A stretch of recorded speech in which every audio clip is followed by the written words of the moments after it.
Olet lämpimästi tervetullut Via Akatemian luennolle, jonka aiheena on ajatusvoima ja ajattelutaito.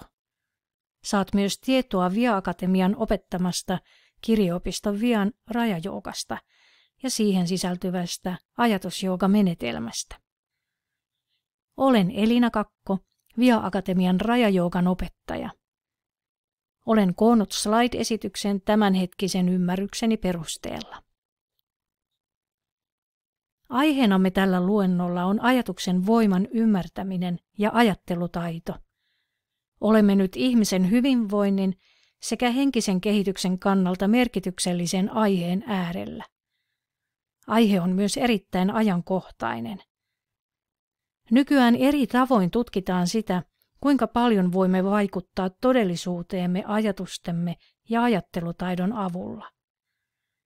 Se on hyvä, sillä ihmiskuntana pääsemme kehityksessä eteenpäin, kun ymmärrämme ajatusten vaikutusta todellisuuteemme. Maailmanhistorian useiden henkisten traditioiden viisauden mestarit ovat opettaneet ihmisen todellisen perusolemuksen olevan puhdas, tyyni, rauhallinen, tietoinen, rakastava ja viisas. Mieli voi luoda todellisuutta pimentävän verhon. Siksi mestarit ja suuret henkiset opettajat ovat kehottaneet ihmisiä opettelemaan mielen hallintaa. Esimerkiksi Buddha opetti oppilaitaan tietoisesti hyödyntämään mielen tiloja ja siten ylittämään ne. Jeesus Kristus opetti, tehkää toisillenne se, minkä haluatte itsellenne tekevän. Tämä opetus tarkoittaa mielen liikkeistä nousevien ajatusten ja niihin pohjautuvien tekojen hallintaa, eli myös ajatusvoiman oikeanlaista käyttämistä. Mielen liikkeiden ymmärtäminen, hallinta ja ylittäminen on myös Raja-joogan tavoite. Patanjalin Yoga Sutra on Raja-joogan keskeinen teos ja se alkaa säkeellä: jooga on mielen muunteluiden ehkäisemistä. Tutustumme nyt mielen käsitteeseen ja siihen, miten mieli ja ajatukset liittyvät toisiinsa.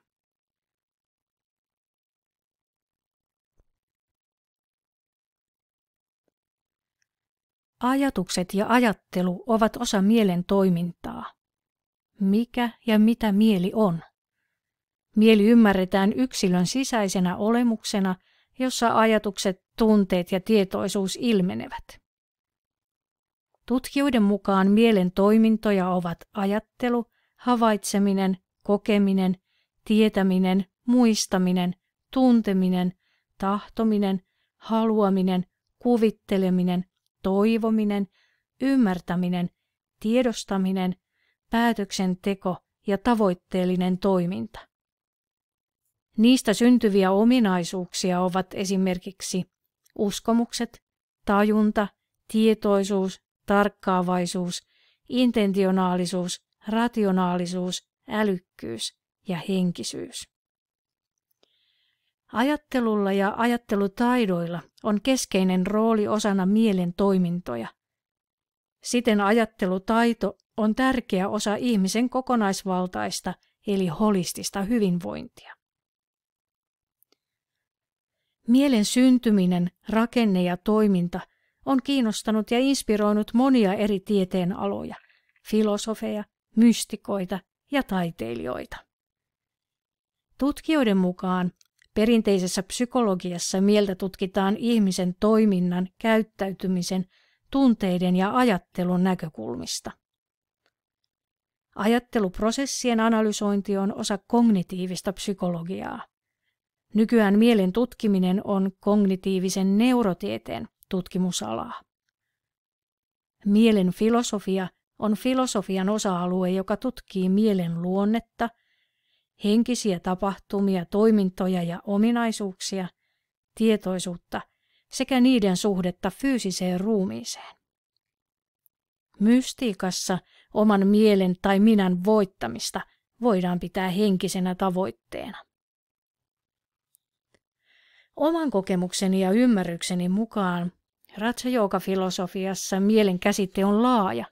Mieli sisältää yhteyden universaaliin tietoisuuteen ja kaikkialliseen jumalallisuuteen. Raja-jooga auttaa ihmistä tuntemaan itsensä osana laajempaa ja suurempaa kosmista tajuntaa. Esimerkiksi healing-työssä mieli ja siten myös ajattelu käsitetään ihmiskehoa ja aivoja laajemmaksi kokonaisuudeksi.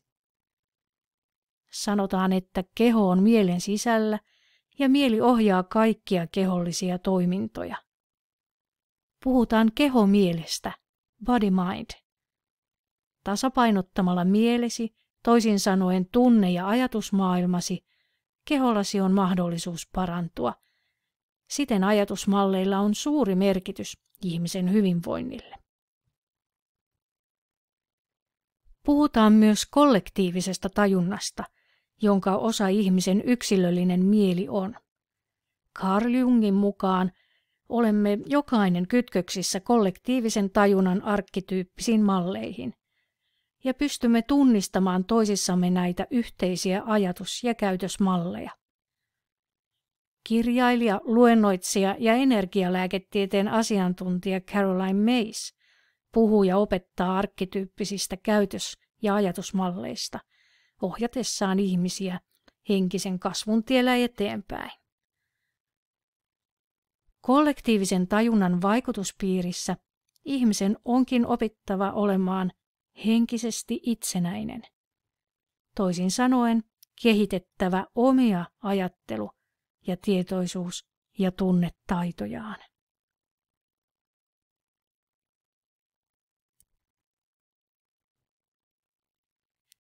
Ihminen, tunne itsesi. Se on kaiken elämänviisauden alku.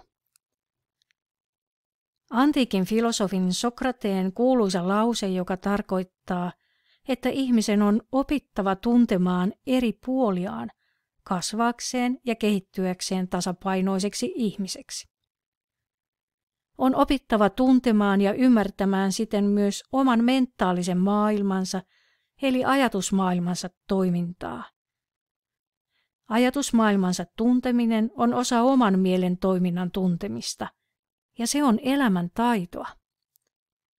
Sillä ajatusmaailmansa tuntemisesta syntyvä ymmärtämys merkitsee kykyä ohjata ajatuksiaan, ja se on mielen hallintaa. Vähitellen ihminen oppii käyttämään ajatusvoimaansa luovalla ja rakentavalla tavalla. Ajatusten laadulla on paljon merkitystä siinä, miten ihminen voi toteuttaa yksilöllistä itseään elinympäristössään ja osana ajan kronologista kulkua. Nyt tutustumme siihen, mitä kirjaopisto Vihang Raja-jooga ja sen ajatusjooga-menetelmä opettaa meille ajattelutaidosta. Ensin lyhyesti esittelen sinulle Raja-joogan kurssimme.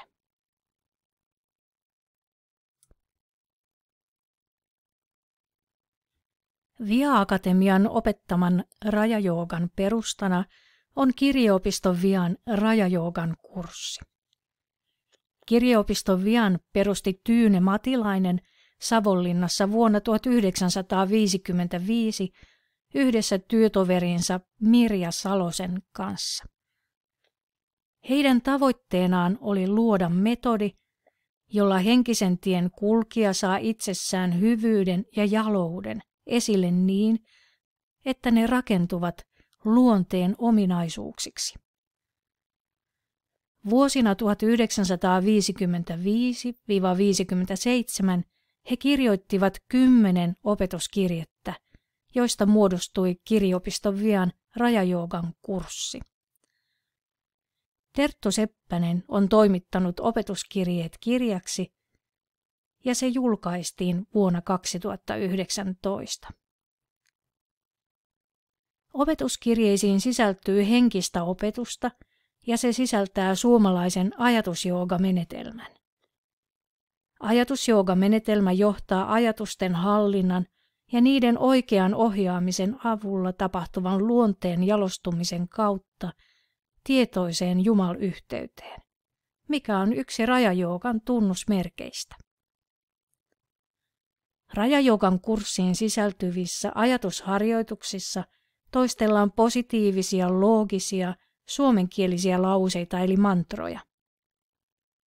Ajatusharjoitusten tavoitteena on muun muassa sisäinen rauha, mielentyyneys, keskittymiskyky, ajatusten hallinta, looginen positiivinen ajattelutaito, luonteen jalostuminen, harmoniset ihmissuhteet, tajunnan avartuminen ja tietoinen Jumal-yhteys.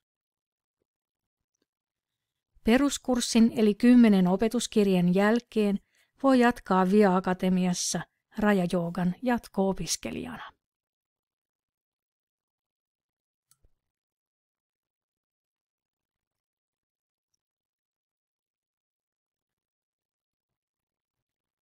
Kirjeopiston Vian rajajooga-filosofian mukaan ihminen voi kasvattaa itseään ajatustensa avulla.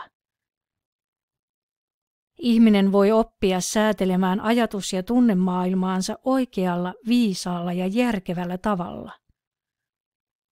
Ajatusmaailman tietoinen positivisoiminen on oikean ajattelutavan oppimista. Oikein ohjatut ajatukset auttavat ihmistä kulkemaan tietään parhaalla mahdollisella tavalla.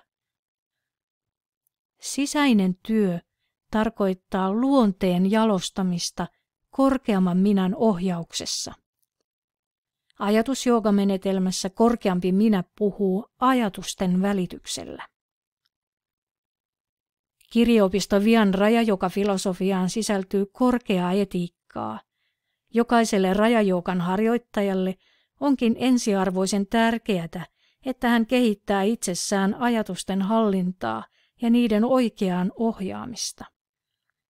Ajatuksen voiman ymmärtäminen tulee tärkeäksi ja merkitykselliseksi, kun rajajoogan harjoittaja alkaa ymmärtää ajatuksen voiman lakeja. Kehitysvaiheena kyseessä on mentaalisen käyttövälineen hallinnan oppiminen, joka käytännössä on ajattelutaitojen oppimista. Ajattelutaitojaan voi kehittää ainoastaan ajatusten harjoittamisen avulla.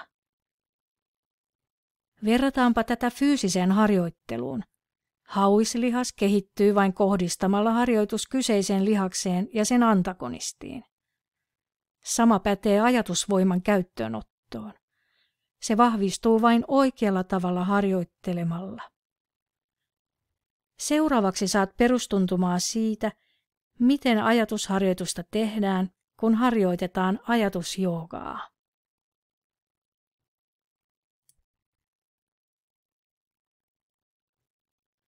Ajatusjooga-menetelmä sisältää useita mietiskelyohjelmia ja mantroja, eli ajatuskaavoja. Ajatusjoogan tavoitteisiin tutustuimmekin jo diassa 4.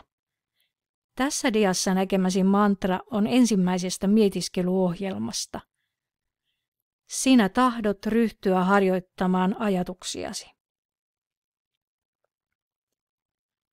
Ajatusharjoituksia voi tehdä perusasennossa istuen tai vaikkapa kävellen maisemaa katsellen.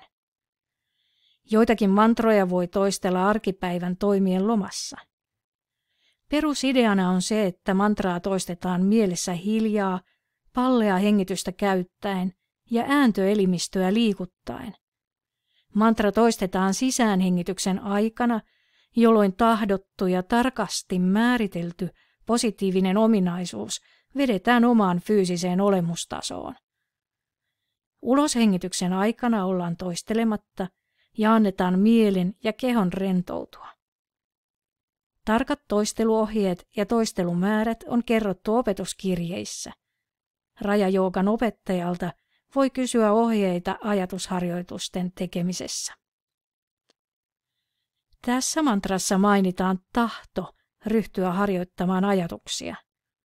Tahto on tärkeä voima ajatusjoogamenetelmässä. Tutustummekin nyt tarkemmin Via Akatemian opettaman rajajoogan käsitykseen ihmismielen perusvoimista, niihin, jotka ovat ajatusvoiman ja ajattelutaidon kannalta tärkeässä asemassa.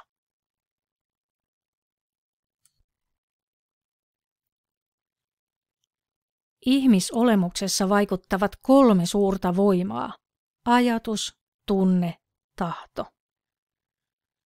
Ajatus on ensin. Ennen kuin voidaan saavuttaa mitään tilaa tai suorittaa mitään tekoa, täytyy siitä olla ajatus. Ajatus on kaiken alku. Ajatukset ovat toiminnan edelläkävijöitä, tekojen siemeniä. Sanotaan, että ihminen on sitä, mitä hän ajattelee. Tämä tarkoittaa juuri sitä, että ajatus on ensin. Olemukseemme liittyy oleellisesti myös tunne-elämä. Ajatusvoiman ja ajattelutaidon sekä tunne-elämän välillä on jatkuvaa vuorovaikutusta. Tämä on havaittu myös tieteellisissä aivotutkimuksissa. Ajatuksen ohella sisältyy olemukseemme toinenkin suuri voima, tahto. Tahto välittää jumalallista pyhää energiaa ihmiseen. Kun pyhää energiaa virtaa ajatuksiin ja tunteisiin, se voimistaa niitä. Tämä jo hyvin kauan tunnettu kolminaisuus, ajatus, tunne ja tahto, yhdistyy saumattomaksi kokonaisuudeksi, purkautumalla aineellisella tasolla havaittavaksi toiminnaksi. Rajajoogan kurssimme opettaa, että ihmisen jumalallinen itse, korkeampi minä, on hänen kaiken toimintansa ohjaaja ja liikkeelle paneva voima. Se ohjaa ihmistä hänen ajatustensa avulla. Voimat, joilla jokaisessa ihmisessä oleva jumaluus pääasiallisesti hallitsee ihmistä, ovat ajatus ja tahto, ennen kaikkea ajatus. Seuraavassa diassa näemme, miten ajatusjooga-harjoituksessa nämä 3 voimaa yhdistyvät.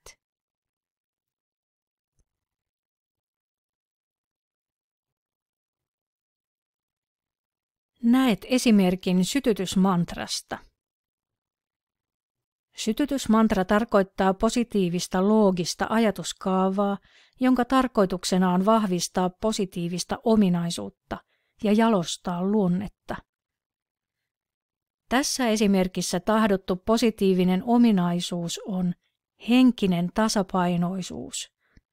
Ensin siitä ihmisellä on ollut ajatus: olisinpa henkisesti tasapainoisempi. A-kohdassa sinä tahdot olla henkisesti tasapainoinen. Mieleen nousseesta toiveesta eli ajatuksesta muodostetaan itsessä tahtotila, jota tarvitaan jumalallisen energian välittäjänä sekä mieleen nousseen toiveen vahvistamiseksi. Tahtotilassa on enemmän ajatusvoimaa kuin pelkässä toiveen ilmaisemisessa. B-kohdassa sinä opit olemaan henkisesti tasapainoinen. Mukaan tulee ihmisen oppimiskyky eli kognitiivinen puoli, jota aina tarvitaan minkä tahansa ominaisuuden tai asian omaksumiseen. C-kohdassa tunnepuoli otetaan mukaan, kun toistetaan mantraa: sinä tunnet olevasi henkisesti tasapainoinen. Tunne vahvistaa ajatusta ja ajatus vahvistaa tunnetta. Ja D-kohdassa haluttu positiivinen ominaisuus nähdään toteutuneena, kun toistetaan: sinä olet henkisesti tasapainoinen. Tarkastellaan seuraavaksi, mitä ajatus on rajajoogan näkökulmasta.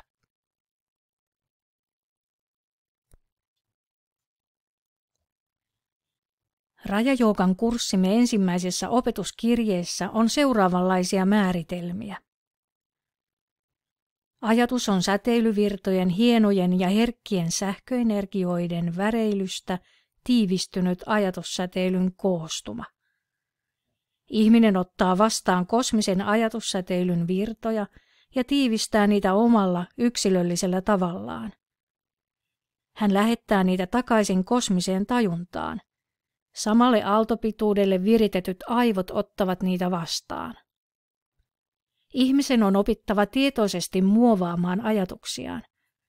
Kehitys tarkoittaa sitä, että ihmisestä tulee ajatustensa, sanojensa ja tekojensa herra. Samanlaisia havaintoja tehdään nykyään tutkimuskentälläkin. Tutkija Joe Dispenza kirjoittaa kirjassaan Luo itsesi uudelleen. Kvanttiteoriaan pohjautuvan näkemyksen mukaan kaikki fyysinen ei olekaan kiinteää ainetta, vaan se koostuu energiakentästä ja informaatiota sisältävistä aaltopaketeista. Kaikki materia on enemmän energiaa kuin hiukkasia. Eli atomi onkin enemmän tyhjyyttä kuin jotain. Voimme esittää kysymyksen, mitä atomi sitten on. Olisiko se näkymätöntä ajatusainetta, sellaista ajatusainetta, joka sisältää kaiken potentiaalin ja jota ihminen voi muovata ajatustensa avulla? Kvanttiteorian mukaan huomion kiinnittäminen vaikuttaa kvanttikentällä olevaan potentiaaliseen aaltoenergiaan niin, että muodostuu näkyvä hiukkanen, joka sitten taas katoaa tyhjyyteen, potentiaaliseen kenttään. Dispenzan mukaan me olemme ajattelevaa materiaa. Mieli ja materia ovat täysin yhtä ja toisiinsa kietoutuneita. Meidän pitää oppia terävöittämään havaintokykyämme. Eli meidän tulee oppia ymmärtämään mahdollisuutemme ja velvollisuutemme ajatusvoiman käyttäjinä. Tämä tulee olemaan seuraava ihmiskunnan suuri kehitysaskel.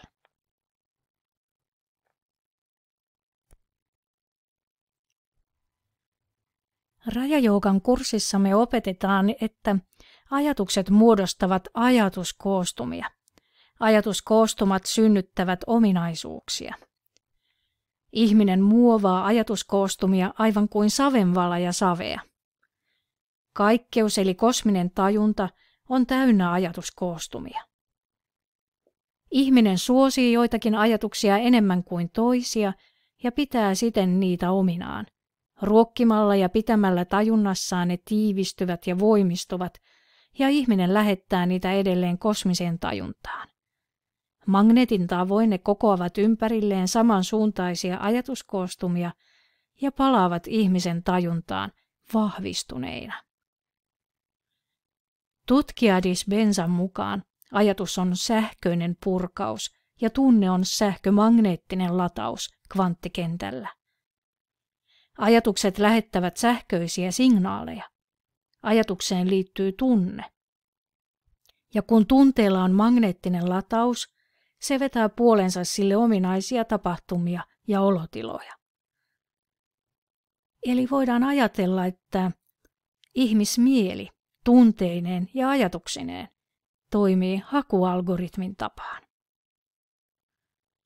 Ajatukset ja tunteet luovat yhdessä olemassaolon tilan, yksilöllisesti, yhteisöllisesti, globaalisti ja universaalisti. On siis erittäin tärkeää havainnoida ja tiedostaa omat ajattelumallinsa ja kehittyä hyvän ajattelun lähettilääksi.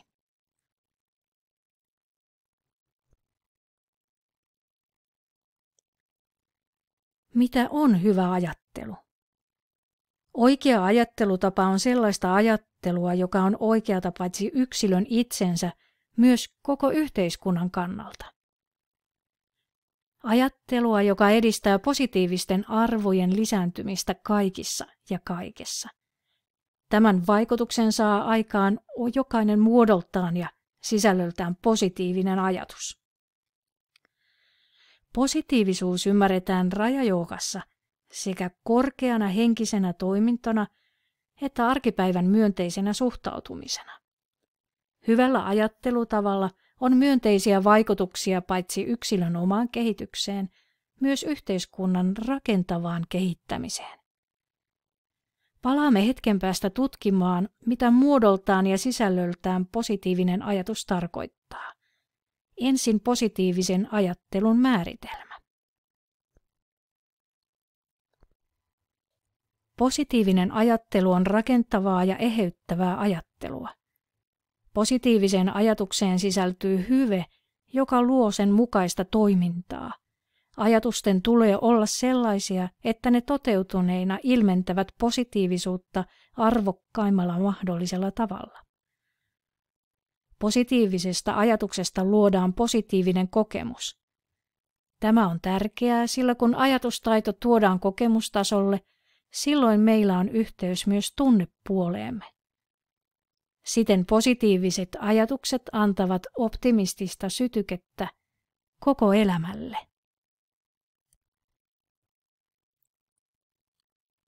Miksi sinun ja minun olisi hyvä oppia ajattelemaan positiivisella tavalla?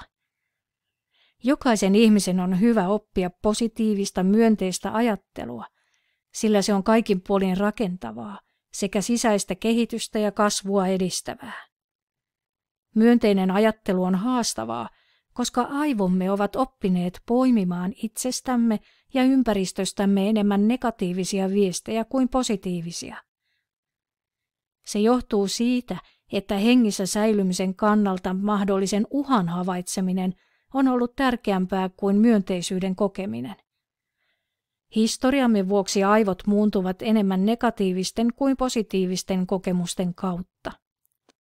Kun ymmärrät tämän, voit olla itsellesi armollinen ja kehittyä myötätunnon ja itsemyötätunnon ilmapiirissä. Myönteisyyttä täytyy useimman meistä todella harjoitella.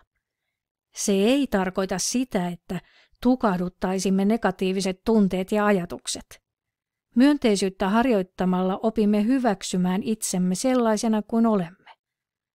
Se auttaa myös tilanteisiin sopeutumista ja toisaalta myös muutosvoiman löytämistä. Myönteisyyden ollessa vallitsevana negatiivisuuden idut toimivat meissä ikään kuin tuntosarvina, joiden avulla pystymme tunnistamaan toisten tunteita ja ympäristön viestejä. Tavoitteena onkin oppia tietoisena olemista, hyväksyä eri puolia itsessään ja löytää erilaisten olemuspuoltemme välille tasapainoa. Positiivinen ajattelutaito on elämisen taitoa, ja taitona se auttaa elämään arjessa, toisin sanoen käsittelemään arkielämän nostattamia tunteita ja ajatuksia. Vähitellen voimme opettaa aivojamme toimimaan uudella tavalla, ja siten alamme myös luoda uusia positiivisia toimintamalleja aivoihimme. Silloin myös hermoston toiminta voi tasapainottua. Rajajoogan kurssissamme opetetaan loogista, positiivista ajattelutaitoa. Mitä tarkoittaa, kun positiiviseen ajattelutaitoon yhdistyy loogisuus?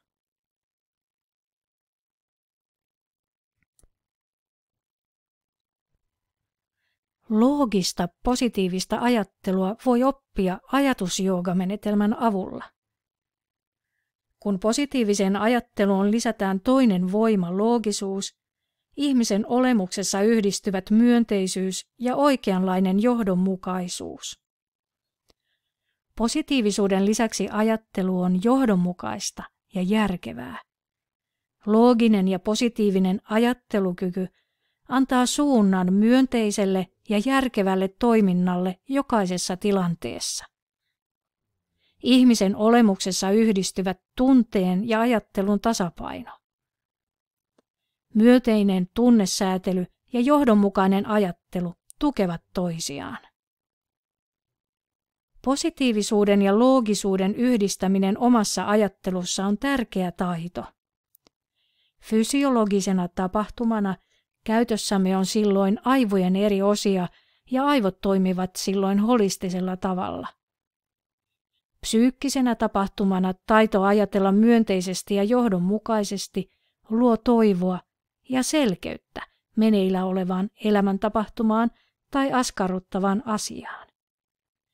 Energeettisenä tapahtumana mukana ovat sähkömagneettiset elimemme, aivot ja sydän, ja ne toimivat yhdessä, synkroniassa. On tärkeää ymmärtää, että loogisuus ja positiivisuus eivät sulje pois toisiaan, vaan oikealla tavalla käytettynä ne toimivat yhdessä, eheyttävällä tavalla. Seuraavassa diassa näemme, kuinka muodostetaan muodoltaan ja sisällöltään positiivinen ajatus.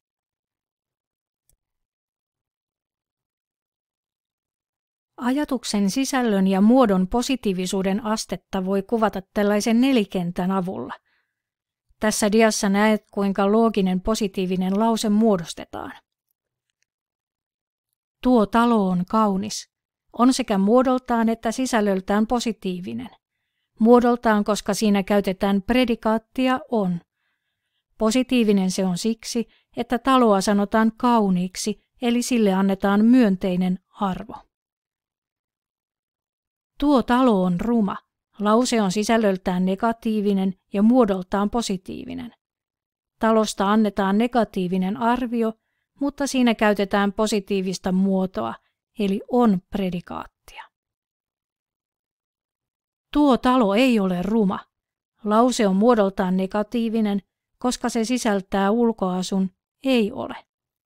Sisällöltään se on kuitenkin positiivinen, sisältäessään ajatuksen ei ruma, eli talo on ainakin jossain määrin kaunis. Tuo talo ei ole kaunis, koska lauseessa käytetään muotoa ei ole, se on muodoltaan negatiivinen. Arviona käytetään ei kaunis ja siksi se on sisällöltään negatiivinen. Ajatusjooga-menetelmässä käytettävät toisteltavat suomenkieliset lauseet ovat tarkoin harkittuja ja ne ovat sisällöltään loogisia ja positiivisia.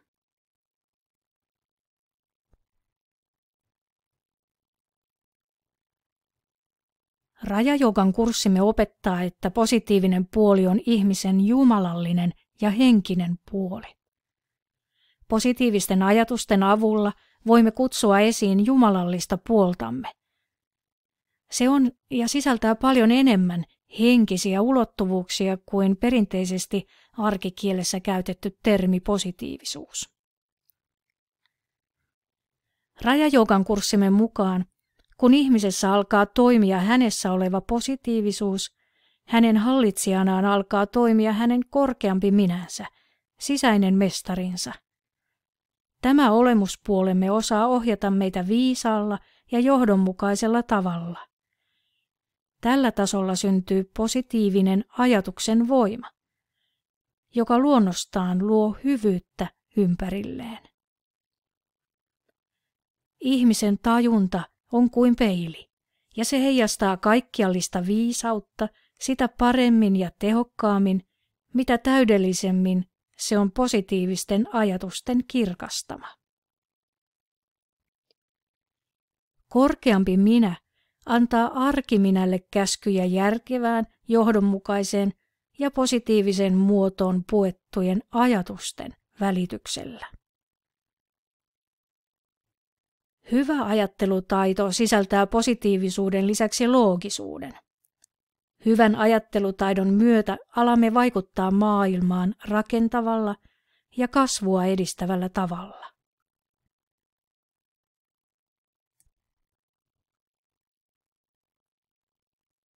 Ajattelutaitoa voimme käyttää maailman rauhan edistäjänä, sillä maailman parantaminen alkaa itsensä parantamisella.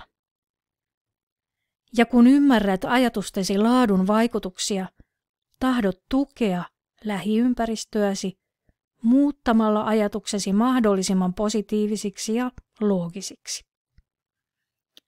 Antamalla ajatustesi avulla positiivisuuden päästä valtaan itsessäsi, tulet omalla osuudellasi lisäämään koko ihmiskunnan keskuuteen hyvyyden voimia. Paremman ja tasapainoisemman maailman rakennusaineita ovat sopu, ymmärrys, kunnioitus ja rakkaus.